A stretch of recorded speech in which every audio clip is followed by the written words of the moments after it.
그릇이라 라는 제목으로 하나님의 말씀을 전하도록 하겠습니다. 사람은 변화를 갈망합니다.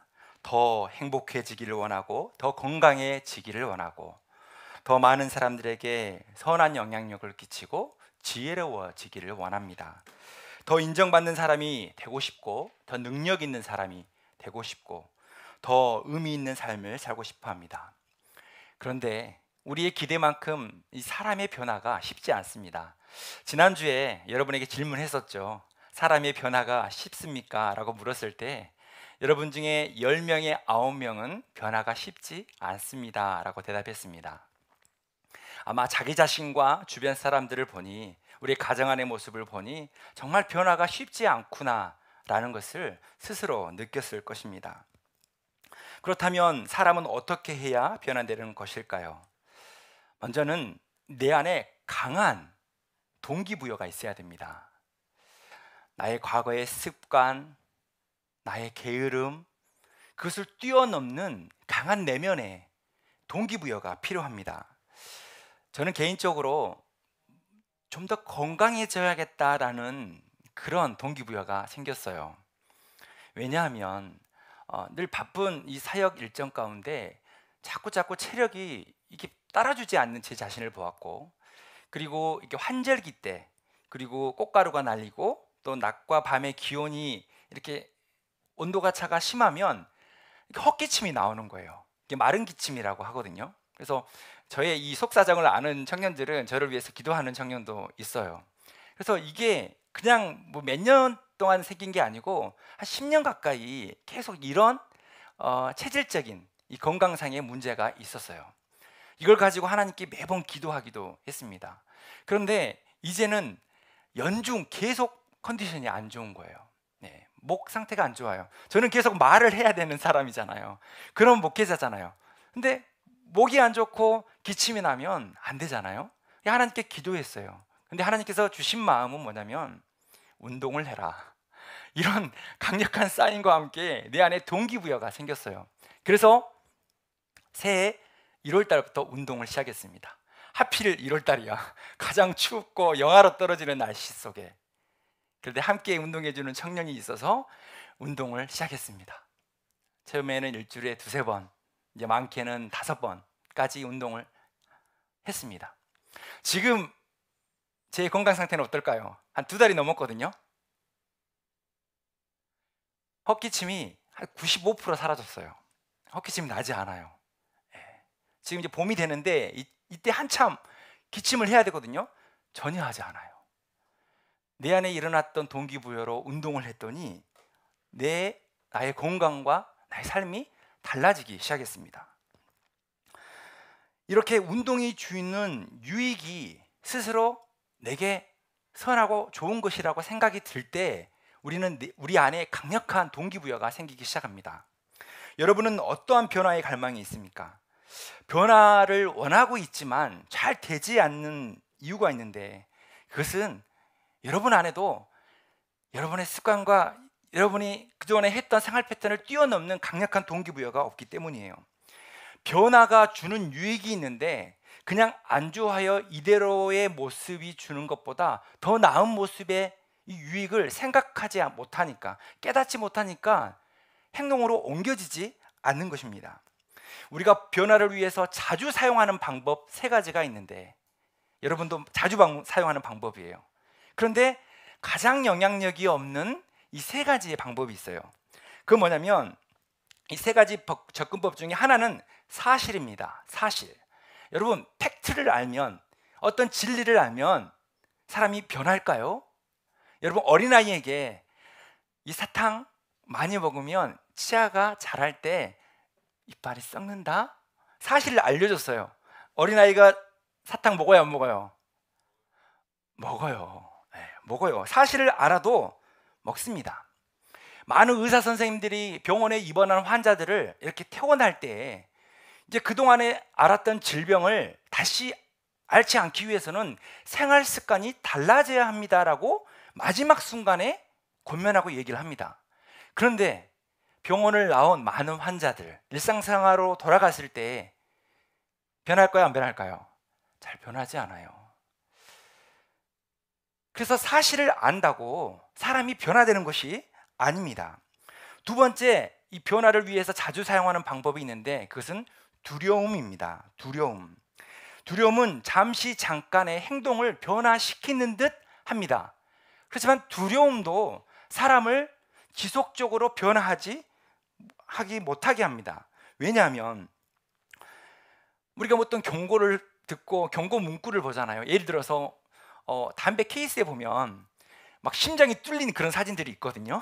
폐가 막 망가진 그런 사진이 있어요. 그리고 그게 문구에 뭐라고 돼 있냐면 뭐 니코틴 중독, 발암물질 노출, 뇌졸중의 원인 흡연 이렇게 되어 있어요. 그래도 피우시겠습니까? 이렇게 해서 해요. 그런데 갈수록 흡연자가 늘어나요, 여러분. 요즘에는 여성들도 흡연을 많이 합니다. 경고 문구를 봐도, 이 두려움의 문구를 봐도 사람은 좀처럼 변하지 않습니다. 두려움이 사람을 변화시키는 것이 아니에요. 세 번째, 자주 사용하는 이 변화의 접근법이 있는데 그것은 바로 강제력입니다. 강제로 하면 변할까요? 여러분 자라오면서 여러분이 변하기를 원치 않는데 부모님이 잔소리한다고 여러분이 바뀌었나요?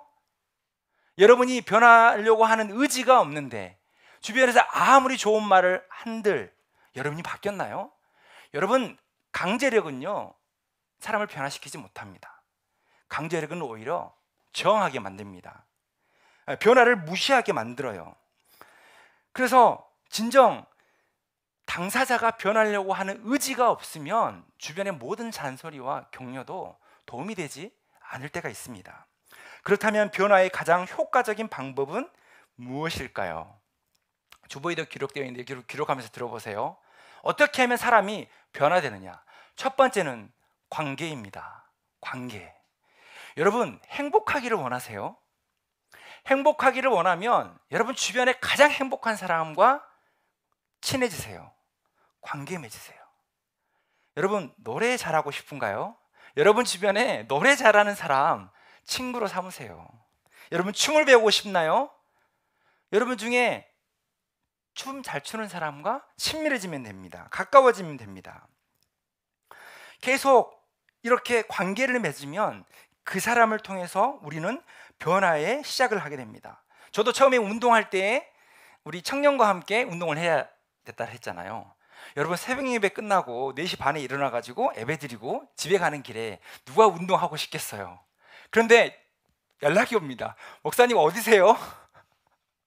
그럼 가야 돼, 안 가야 돼요? 아니, 운동 좋아하는 청년이랑 관계를 맺고 친해지니까 내가 피할 수 없는 거야. 그러면서 처음에는 그래도 내가 목사니까 그래 약속을 지켜야지 라는 마음으로 시작했는데요. 지금은 저가 전화합니다. 어디야 지금? 안 보이는데? 여러분 뭔가 변화를 원한다면 그 변화를 잘 하고 있는 사람, 그렇게 살고 있는 사람과 가까워지시기 바랍니다. 여러분, 회사에서 일 잘하고 싶은가요? 유능한 인재라고 인정받고 싶은가요? 그렇다면 회사에서 일 잘하는 사람을 찾아보세요. 성품 좋은 사람, 인격 좋은 사람, 정말 인간적인 면이 정말 아름다운 사람을 찾아보고 그 사람에게 묻고 배우세요. 그러면 여러분도 언젠가 훌륭한 인재가 되어 있을 거예요. 여러분, 이렇게 변화에 대한 목표가 있다면 먼저 그 일을 잘하는 사람과 관계를 맺는 것이 중요합니다. 관계가 중요하죠. 두 번째는 뭘까요? 변화를 위해서 두 번째는요, 반복입니다. 반복. 사람은 좀처럼 한두 번 한다고 변화되지 않아요. 운동도요, 한 달 이상을 지속해야 그것이 내게 자연스러운 것이 돼요. 자연스러운 것이 됩니다.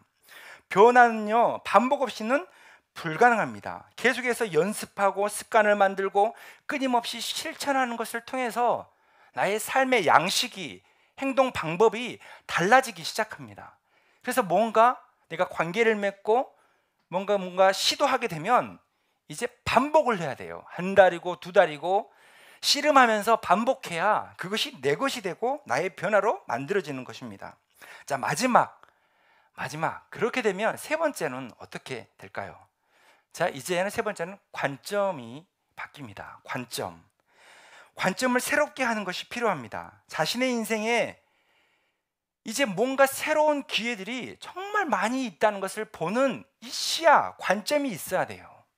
여러분 스스로에 대한 자존감을 높이면서 내 안에 잠재되어 있는 그런 수많은 능력이 있다는 관점을 가져야 됩니다. 나도 변화될 수 있구나, 나도 할 수 있구나, 이런 마음가짐이 정말 필요합니다. 자신이 가진 과거의 편견을 버리고 새로운 관점, 새로운 기회를 보려고 해야 합니다. 이렇게 관계와 반복과 관점을 가지고 우리는 이 변화의 단계로 나아갈 수 있는 것입니다. 우리의 신앙도, 우리의 삶도 이와 같은 과정을 통해 변화가 됩니다. 이 단편적인 변화가 아닌 이 총체적인 나의 삶의 전 인격이, 전적인 삶이 변화되려면 무엇보다도 하나님의 관계가 정말 중요합니다. 여러분 예수님의 제자들을 보세요. 그들은 하나같이 보잘것없는 사람들이었어요. 어부들이었고 남의 세금 뜯다가 자기 이익 챙기는 사람들이었어요. 어떻게 그렇게 12명의 제자들이 세상을 변화시키는 사람들이 되었을까요? 지금 딱 보면 여러분들보다 더 못한 사람들이 예수님의 12명의 제자가 되었다는 거예요. 어떻게 그게 가능하죠? 예수님과 관계를 맺었기 때문이에요. 예수님과 함께 동행했기 때문이에요.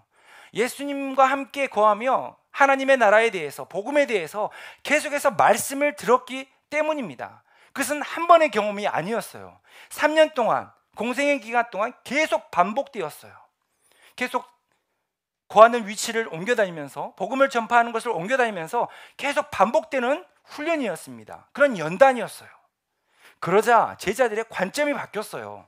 이제 하루하루 물고기 잡아가지고 먹고 사는 문제에 매여 있지 않고 하나님의 나라를 보는 관점이 생겼어요. 복음에 대한 관점이 생겼다는 거예요. 그것을 통해서 자신의 삶을 하나님께 기꺼이 내어드리고 하나님이 쓰시는 사명자들이 모두 되었다는 것입니다. 오늘 본문 속에 나오는 사울도 마찬가지입니다. 사울도 예수님을 만났고 반복해서 기도했고, 그리고 관점이 바뀌었어요. 예수님의 보는, 하나님의 나라를 보는 관점의 송두리째 변하게 됩니다. 그러자 이 사울을 너는 나의 택한 그릇이다 라고 말하는 거예요. 아름답고 귀하게 사용하는 그릇, 도구다 라고 말씀하시는 거예요. 사울이 하나님을 알지 못하고 예수님을 알지 못할 때 그가 하는 행동은 무엇이었나요? 예수 믿는 사람을 잡고 핍박하고 때리고 옥에 가두고 죽이는 것이 그의 삶의 목적이었습니다. 교회를 핍박하는 것이 그의 삶의 목표였어요. 이렇게 사울이 살아가다가 예루살렘에서 핍박을 하다가 이제 그것도 멈추지 않고 이 더 먼 곳에 나행해서 나가는 거예요. 어디로 나가냐? 다메섹 원전까지 나아갑니다. 200km가 넘는 아주 먼 거리예요. 그 거리를 부지런히 가서 그리스도인들을 잡아다가 예루살렘에 데려와 핍박하고 그렇게 하려고 했어요. 그런데 갑자기 예수님과의 만남이 이루어진 거예요. 그는 순간순간 화를 내고 분노하는 사람이었어요. 내 손에 걸리기만 해봐, 죽일 거야, 이렇게 분노를 품고 있던 사람이었어요. 그런데 그가 예수님과 관계 맺자 그 사람이 온유한 사람이 되었어요. 본문을 한번 보아볼까요? 본문에 보면 호련히 찾아왔다고 얘기합니다. 본문 속에 호련히 주님의 임재를 사울이 경험을 합니다. 그런데 이 호련이라는 단어가 헬라어로 엑사이프네스입니다. 이것은 뭔가 신비롭다 그런 뜻이 아니고, 호련이라는 말은 갑자기, 뜻밖의, 내가 생각하지도 않고 예상하지도 않았는데 호련히 주님이 내게 오셨다는 것을 의미합니다. 여러분, 갑자기 내가 생각하지도 않았는데 여러분에게도 마음에 주님의 음성이 들릴 때가 있어요. 삶을 살아갈 때에도, 예배 시간 안에도, 말씀을 묵상할 때에도 갑자기 스쳐 지나가는 주님의 음성이 여러분에게도 있다는 것입니다.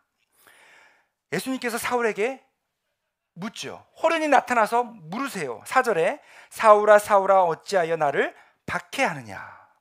예수님께서 사울에게 왜 나를 괴롭혀? 왜 나를 박해해? 라고 묻는 거예요. 사울은 이해되지 않았어요. 내가 언제 예수님을 괴롭혔지? 그래서 또 묻는 거예요. 주여 누구시나이까? 5절에 주여 누구시니까? 왜 사울이 주여 누구시니까? 라고 물었을까요? 나는 당신이 얘기하는 것처럼 예수님을 직접 만난 적도 없고, 그리고 예수님을 직접 핍박한 적도 없습니다. 나는 그냥 예수님을 따르는 사람을 괴롭힐 뿐입니다. 그런데 왜 내가 당신을 핍박했다고 말하고 있는 건가요? 어떻게 당신을 박해했다고 얘기하고 있는 건가요? 예수님은 사울에게 얘기합니다. 나는 내가 박해하는 예수라. 사울이 예수님을 박해했다는 거예요. 그리스도인을 박해했는데 예수님을 박해했다는 게요. 이게 무슨 말일까요? 어떤 뜻일까요? 사울의 입장에서 보면 정말 억울한 일이죠. 예수님을 괴롭힌 적이 없거든요. 예수님을 십자가에 매단 적이 사울은 없거든요. 사울은 그동안 예수님과 이 그리스도인은 별개라고 생각했어요. 그리스도인들은 그냥 예수님을 따르고 추종하고, 그래서 핍박 주고 괴롭히면 얼마든지 예수님과 분리될 수 있는 사람이라고 생각했다는 거예요. 그런데 예수님이 생각하는 우리의 모습, 그리스도인의 모습은 뭐예요? 예수님과 우리는 분리될 수 없다는 거예요. 우리와 예수님은 뭐라고요? 하나라는 거예요. 이게 사울의 관점과 예수님의 관점이 달랐던 거예요. 그러니까 그리스도인을 핍박했는데 그리스도인이 당할 때에 예수님이 괴로워하신 거예요. 예수님이 아파하신 거예요. 예수님이 눈물을 흘리신 거예요. 우리 안에 계신 예수님께서 이 연약한 내 자신을 자기 자신과 같이 여겨주셨다는 거예요. 그래서 사울이 예수님을 핍박할 때 나를 핍박했다라고 얘기하고 있는 거예요. 사랑하는 청년 여러분, 여러분이 어떤 괴로움과 아픔을 겪더라도, 여러분이 어떤 핍박을 받더라도, 어떤 오해를 산다 할지라도 여러분 혼자 그런 오해와 박해를 받는 게 아니에요. 예수님이 나와 함께 계세요. 여러분에게 예수님은 어떤 존재입니까? 주일에는 만날 수 있고 내 안에 계신 분이고, 주중에는 나와 분리될 수 있는 분이라고 생각합니까? 여러분의 마음과 생각 속에 이것은 예수님이 들어올 수 있는 영역, 이것은 예수님이 들어올 수 없는 영역을 구분해 놓고 살아가고 계십니까? 아니면 나와 예수님은 분리할 수 없고 하나일 수밖에 없다라고 고백하십니까?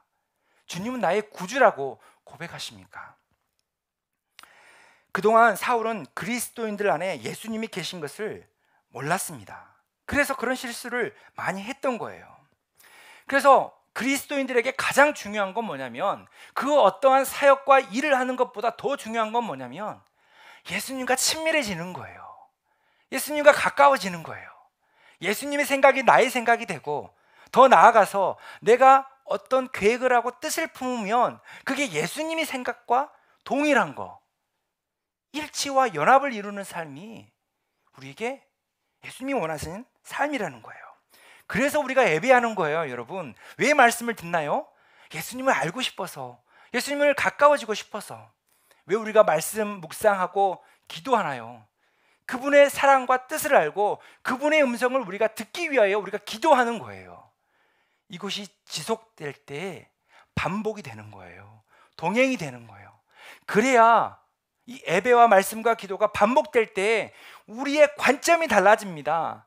땅만 보고 있는 우리의 관점이 하늘을 바라보게 돼요. 현실과 문제만 직면하고 있을 때 그것만 바라보고 있던 내가 그것 너머에 팔 벌려 기다리시는 그 주님의 선하심을 바라보게 된다는 거예요. 이렇게 우리는 예수님을 만나고 그분과 동행하고 그분과 함께 세상 보는 이 시야의 관점을 바꾸기 시작할 때 내 삶이 하나님의 선한 그릇으로 달라지기 시작합니다. 나의 문제로만 허덕이는 인생이 아니라 하나님의 선하고 좋은 그릇으로 변화되기 시작합니다. 6절 한번 읽어볼까요? 너는 일어나 시내로 들어가라. 내가 행할 것을 내게 이를 자가 있느니라 하시니. 자, 이제 사울이 다메섹 안으로 들어갑니다. 그런데 그냥 들어간 게 아니라 이 호련히 주님께서 나타나신 그 경험을 하고 난 다음에 이 사울이 눈이 멀어요. 앞이 보이지 않아요. 앞이 보이지 않으니까 방향감각을 잃고 어디가 다메섹인지 알지 못하죠. 그래서 사람의 손에 이끌려서 다메섹 안에 들어갑니다. 이것이 3일 동안 지속이 됩니다. 3일 동안. 9절 말씀에 사흘 동안 보지 못하고 먹지도 마시지도 아니하니라. 여기에 사울의 이 두 가지 수동적이고 능동적인 어떤 모습이 나옵니다. 첫 번째는 뭐냐면 수동적인 거예요.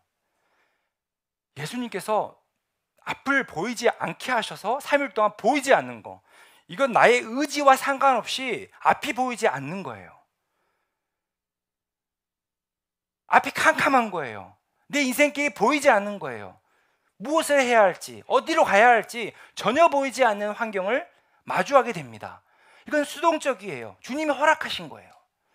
그런데 그 상황 속에서 사울이 어떻게 했는지 봅시다. 먹지도 마시지도 아니하니라. 아니, 앞이 안 보이는 것은 안 보이는 건데 왜 먹지도 않고 마시지도 않았을까? 왜 그랬을까요? 사울이 왜 그랬을까요? 우리 같으면 앞이 안 보이잖아요. 내 환경이 막히고 뭐 문제가 생기면 가장 중요한 게 뭐예요? 그 문제를 해결하는 게 우선이잖아요. 지금 내 안에 있는 괴로움을 해결하는 게 문제고 내 앞에 있는 장애물을 치워버리는 게 문제잖아요. 그게 우선순위잖아요. 근데 사울은 그렇지 않았다는 거예요. 3일 동안 앞이 보이지 않는 이 문제는 조금도 거론하지 않아요. 그냥 그 상태에서 주님 앞에서 고독합니다. 그리고 먹지도 마시지도 않습니다. 그리고 기도하는 거예요. 내가 그동안의 삶을 어떻게 살았나? 그동안에 내가 하나님을 믿는다고 믿었는데 내가 무엇을 믿은 것인가? 몸부림치며 자기 스스로 자발적으로 음식을 먹지 않는 거예요. 오로지 하나님의 뜻과 계획과 나를 향한 선하신 하나님의 부르심을 알기 위해서 집중합니다. 3일 동안. 여러분, 3일 동안, 이 3일 동안의 의미가 커요. 여러분, 앞이 보이지 않는 기간이 3일이었는데 여러분에게 예를 들어서 여러분 3일이 30일이 될 수도 있어요. 이렇게 사울처럼 먹지도 마시지도 않고 하나님께 집중하면서 뭔가 변화되려고 새로워지려고 기도하지 않고 씨름하지 않으면 내가 앞이 안 보이고 막막한 이 환경이 그냥 운이 좋지 않아서 우연한 거라고 생각해 버리면 변화가 생기지 않아요. 사울처럼 이 3일 동안의 시간을 잘 보내는 게 중요해요. 성경에 나와 있는 에스더는요, 모든 민족이 핍박을 받고 죽임을 당하려고 할 때 3일 동안 이스라엘 백성들에게 금식을 선포합니다. 3일 동안 기도하게 만들어요. 그리고 3일 후에 왕께 나아가 이스라엘 백성들을 구원해냅니다. 요나도요, 하나님이 부르시는 그 부르심의 길을 가지 않고 딴 길로 가다가 이 3일이라는 시간 동안 물고기 뱃속에 있으면서 하나님께 철저하게 이게 회개하는 시간을 가져요. 예수님도 십자가에 달려 돌아가시고 난 후에 3일 동안 마치 침묵하고 계시고 죽으신 것 같은 상황 속에 계십니다. 그리고 3일 후 주일 새벽에 부활하셨어요. 여러분, 여러분에게 다가오는 이 3일이라는 시간, 앞이 보이지 않는 막막한 그런 삶의 환경이 들이닥쳤을 때 여러분 그 환경을 어떻게 바라볼 것입니까? 여러분이 스스로 하나님께 나아가 자신이 가지고 있던 이 과거의 습관과 이 편견과 내 자신을 향한 생각과 마음을 완전히 비워내기를 바랍니다. 내 자신을 비워서 하나님이 주시는 것들마다 깨끗하게 담을 수 있는 그런 그릇이 되기를 원해요. 여러분, 그릇에 물이 가득 찼어요. 가득 차면 이 안에 무엇을 넣을 수 있겠어요? 그동안의 사울은요, 정말 남들이 알아주는 엘리트 코스를 다 밟았어요. 좋은 집안에 태어나고 유학을 가고 최고의 학문을 배우고 채운 지식과 율법을 통달한 사람이에요. 그런데요, 지금 이 사울은요, 자기가 그동안에 쌓았던 모든 것들을 다 비우고 있어요. 자기가 그동안에 알았던 모든 가치관들을 다 비웠어요. 주님 앞에서.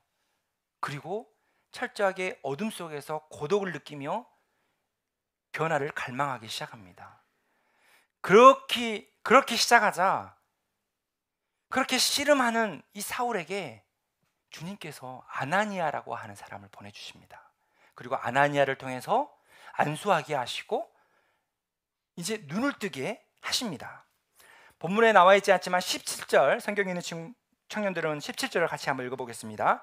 즉시 사울의 눈에서 비늘 같은 것이 벗어져 다시 보게 된지라. 이것은 두 가지 의미가 있어요. 실제로 눈이 안 보이다가 보이게 되는 이 비늘이 벗겨지는 그 현상을 얘기하는 것이고, 영적인 의미로 그동안에 주님을 제대로 보지 못했던 그 영적인 눈, 그 맹인과 같았던 자신이 이제 눈이 비늘이 벗겨져서 하나님의 나라를, 예수 그리스도를 바라보게 되었다는 의미예요. 여러분, 신앙생활이 무엇일까요? 오랫동안 나도 모르게 형성된 습관과 가치관과 삶의 어떤 방식이 나의 어떤 신앙에 이 고립되어 있는 어느 특정한 이 신앙이 한 커플 한 커플 벗겨지는 것이 신앙생활입니다. 그렇게 주님께서 보여주는 것을 따라 보면서 사는 것이 신앙생활이에요. 그래서 매 예배 때마다, 말씀 묵상할 때마다 새롭게 뭔가 깨달아지는 순간, 주님이 내게 말씀하여 주셔서 은혜 받고 알게 되는 순간, 우리는 호련히 우리 가운데 찾아오시는 주님을 매번 만나게 되는 거예요. 이렇게 신앙생활은 우리 안에 찾아오셔서 우리의 삶의 비늘을 벗겨주신 그 주님을 만나는 거예요. 그래야 신앙의 성장이 있고 성숙이 있습니다. 하나님께서는 우리가 어디까지 변화하기를 원하실까요? 여러분이 예수를 믿고 구원받는 데까지 변화되기를 원하실까요? 아니면 주일날 이렇게 성실하게 정말 사모함으로 주일 예배까지 드리는 것까지 변화되기를 원하실까요? 예수님이 원하시는 변화는, 나를 향한 변화는 어디까지일까요? 이것은 우리가 생각하는 이런 신앙생활 자체에 고정되어 있는 게 아니에요. 우리 자체가 그냥 그리스도와 같이 닮아지는 것이 주님이 원하시는 변화예요. 내가 예수님 것처럼 되고 예수님이 내 안에 들어와 계시는 거, 그 정도로 예수님은 우리를 원하셔요. 우리 안에 함께 계셔서 우리가 품고 생각하는 모든 것들마다 주님이 뜻하시는 생각과 마음이 되기를 원하시는 거예요. 내가 그리스도와 함께 십자가에 못 박혔나니 그런즉 이제는 내가 사는 것이 아니요 오직 내 안에 그리스도께서 사시는 것이라. 이제 내가 육체 가운데 사는 것은 나를 사랑하사 나를 위하여 자기 자신을 버리신 하나님의 아들을 믿는 믿음 안에서 사는 것이니라. 이제 예수님께서 십자가에 못 박힐 때 나도 죽었습니다 라고 고백하면서 나는 예수님께 내 삶을 맡기고 그리고 예수님과 동행하며 살기를 원하는 사람을 하나님은 찾으신다는 거예요. 그렇게 우리가 성숙하고 또 성장하기를 원하세요. 설교를 시작할 때 행복하려면 행복한 사람을 가까이 해라, 건강해지고 싶으면 건강한 사람을 가까이 해라 라고 말했죠. 그런데 어떤 사람이 완전할 수 있습니까? 어떤 사람이 완벽할 수 있어요? 저 한 무리에서 보름 뛰니까 바로 무릎에 염증 생기던데요. 여러분, 사람은 온전하지 않아요. 사람이 웃고 행복한 것 같지만 그 면에는 말하지 못하는 쓴물과 상처가 가득한 사람이 많아요. 여러분, 우리가 누구와 관계를 맺어야 하겠어요? 누구와 가까워져야 하겠어요? 사랑이 조금 더 부족함이 없고 행복이 조금도 모자람이 없는 그분과 우리가 관계 맺어야 되지 않겠어요? 그분이 누구예요? 우리 예수님이세요. 예수님 안에는요, 사랑으로 가득 찼어요. 행복으로 가득 찼어요. 우리를 향한 용서와 긍휼로 가득 찼어요. 언제든지 우리의 마음이 주님께로만 돌이키기 시작하면 우리는 예수님이 가진 모든 것들을 우리에게 주시는 분이에요. 그래서 우리가 세상 그 어느 것과 관계 맺는 것보다 더 중요한 것은 예수님과 친밀해지는 거예요. 이 사순절 기간을 보내고 있는 저와 여러분들이 저와 예수님은 분리될 수 없는 존재입니다, 그런 고백이 있었으면 좋겠어요. 그래서 삶에서 그 예수님과 계속해서 동행하는 삶의 방식이 달라졌으면 좋겠어요. 그리고 만남과 동행이 일어나서 자신의 삶의 관점이 완전히 달라졌으면 좋겠어요. 하나님이 나를 바라보시는 시선으로 그렇게 내 자신을 바라봤으면 좋겠어요. 내가 너를 사랑한다, 내가 널 용서한다, 너를 향한 높고 큰 사랑이 있다, 계획이 있다, 그렇게 말씀하시는 주님의 음성을 들었기를 원합니다.